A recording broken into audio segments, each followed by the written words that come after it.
నమస్తే, నేను సిరి.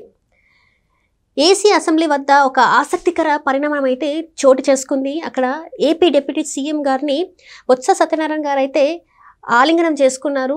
మరి ఏంటి, ఎందుకు ఆలింగనం చేసుకున్నారు ఏంటనే విషయాన్ని మనకు తెలియజేయడానికి ఈరోజు మనతో పాటు ఉన్నారు ప్రముఖ సీనియర్ జర్నలిస్ట్ డివిఎస్ గారు. నమస్కారం సార్. నమస్తే సార్, ఇప్పుడు చూస్తుంటే AP deputy CM Pawan Kalyan గారిని వైసీపీ ఎమ్మెల్సీ బొత్స సత్యనారాయణ గారు ఆలింగనం చేసుకున్నారు అసెంబ్లీ వద్ద. సో దీన్ని అసలు ఎలా చూడాలంటారు సార్? అంటే ఇద్దరు రెండు వేర్వేరు ప్రధాన రాజకీయ పార్టీలకి చెందిన ప్రముఖ నాయకులు. ఆయనేమో డిప్యూటీ సీఎం పవన్ కళ్యాణ్, ఇతనేమో మరి శాసన మండలి ప్రధాన ప్రతిపక్ష నాయకుడు. ఇద్దరికీ క్యాబినెట్ ర్యాంక్ ఉన్నది. ఇవాళ బొత్స సత్యనారాయణ మరి మర్యాదపూర్వకంగా కలిశాడా, లేదు రాజకీయ భేటీనా? ఎందుకంటే మనం చూస్తే మన కళ్ళతో అక్కడ మర్యాదపూర్వక భేటీలాగా కనపడవచ్చు, కానీ దాని వెనక మారే రాజకీయ పరిణామాలను కూడా మనం బేరీజ్ వేసుకోవాలి.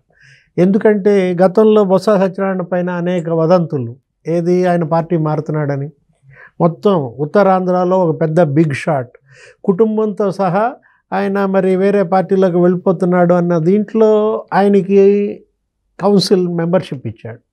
శాసన మండలి సభ్యుడిగా ఆయన్ని ఎన్నిక చేశారు. ఆ తర్వాత క్యాబినెట్ ర్యాంకుతో ప్రధాన ప్రతిపక్ష నాయకుడు జగన్మోహన్ రెడ్డి చేశాడు. అంటే బొత్స సత్యనారాయణ వేరే పార్టీలోకి వెళ్తాడని ప్రలోభ పెట్టేందుకు కౌన్సిల్ సభ్యత్వం ఇచ్చాడా, క్యాబినెట్ ర్యాంకు ప్రధాన ప్రతిపక్ష హోదా ఇచ్చాడా? సరే, ఇచ్చినందుకు బొత్స సత్యనారాయణ న్యాయం చేస్తున్నాడు. కౌన్సిల్లో మనం చూసాం, ఏది ఆయన మరి మొత్తం వైసీపీ ఎమ్మెల్సీలంతా కూడా ప్రభుత్వానికి కొరుకుడు పడకుండా ఇరకాటంలో పెట్టాలనే అనేక ప్రయత్నాలు చేస్తూ వాళ్ళు ఇరకాటంలో పడుతున్నారు.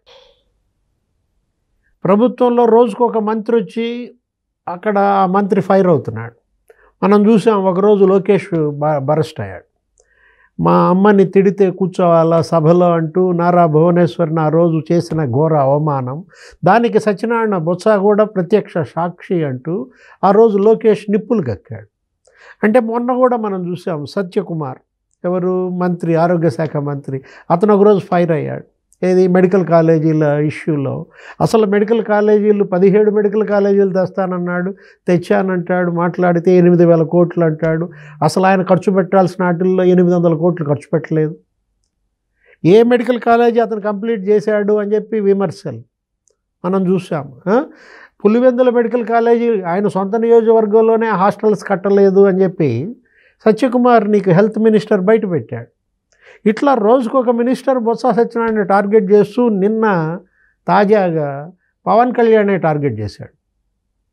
విశాఖ స్టీల్ ప్లాంట్ మీద మరి ప్రైవేటీకరణ జరగకుండా తీర్మానం చేయండినో ఏదో అన్నారు వీళ్ళు. ఎవరు? ఆ వరుడు కళ్యాణి, బొత్స సత్యనారాయణ. వెంటనే మీ హయాంలో ఏం చేశారని అడిగారు. 5 ఏళ్ళు మీరు ముఖ్యమంత్రిగా ఉన్నారు, నువ్వు మంత్రిగా ఉన్నావు బొత్స సత్యనారాయణ, నువ్వు విశాఖ స్టీల్ ప్లాంట్ మీద తీర్మానం ఎందుకు చేయలేదు? అసెంబ్లీలో 3 రాజధానుల తీర్మానం చేశారు కదా మీరు. మరి స్టీల్ ప్లాంట్ ప్రైవేటీకరణ వద్దు అనే తీర్మానం మీరు ఎందుకు కేంద్రం నుంచి చేసి పంపలేదు? అంటే అప్పుడో విధానం ఇప్పుడో విధానమా అని యనమల రామకృష్ణుడు కూడా నిలదీశాడు.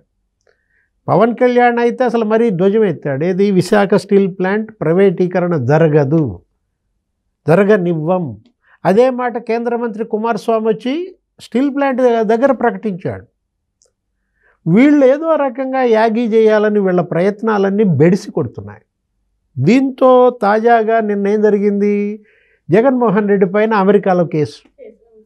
అంటే జగన్మోహన్ రెడ్డి పైన ఇంకా పెట్టలేదులే, కానీ గౌతమ్ అదానీ పైన FBI కేసు. అసలు గౌతమ్ అదానీ అరెస్ట్కి నీకు వారెంట్ కూడా ఇష్యూ అయింది. అంటే ఇక్కడ ఏపీలో లింకులు ఉన్నాయి, ఎవరికి లంచాల రూపాయలు వెళ్ళినాయని. అంటే ఇక్కడ ఏపీలో ఒక ప్రముఖుల పేరు అని చెప్పేసి అయితే తెలుస్తుంది. ప్రముఖ పేరు కాదు, అసలు ఈయన పేరే రాసేశారు.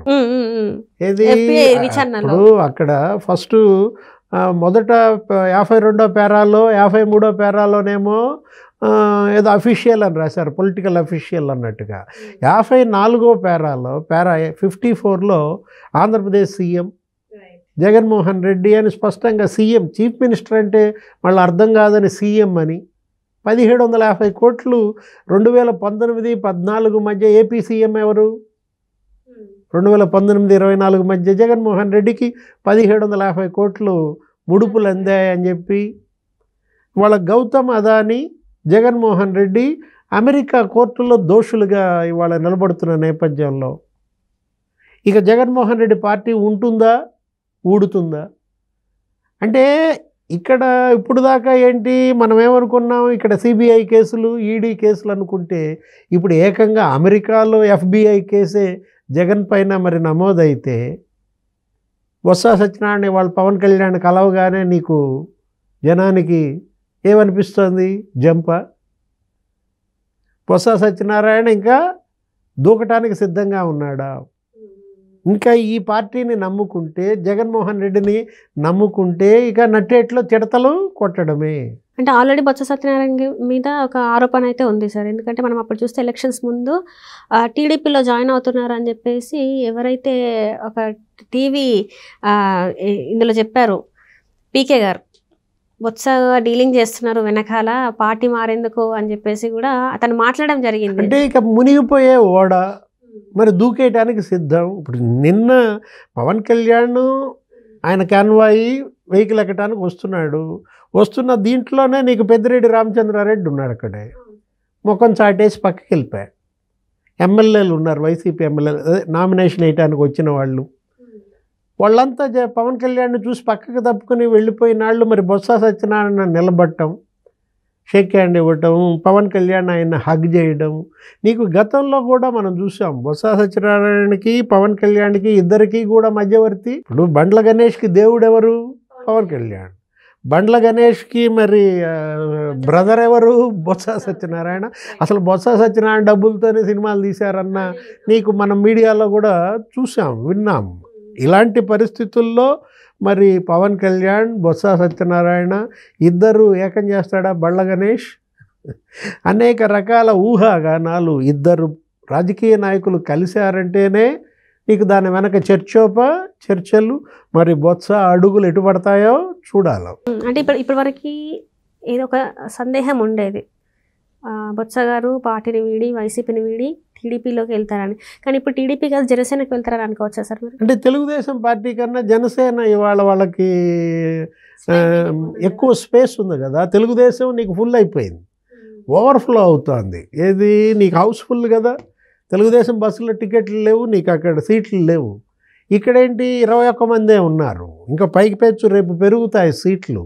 పునర్విభజన చట్టం ప్రకారం అసెంబ్లీలో సీట్లు పెరుగుతున్న నేపథ్యంలో అందరి చూపులు ఎటువైపు వెళ్తున్నాయి?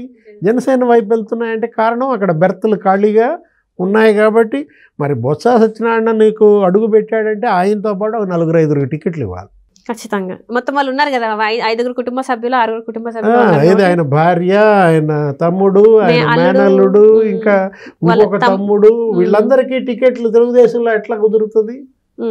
కాబట్టి బొత్స సత్యనారాయణకి సురక్షిత గమ్యస్థానం Janasena. Right. Thank you so much sir.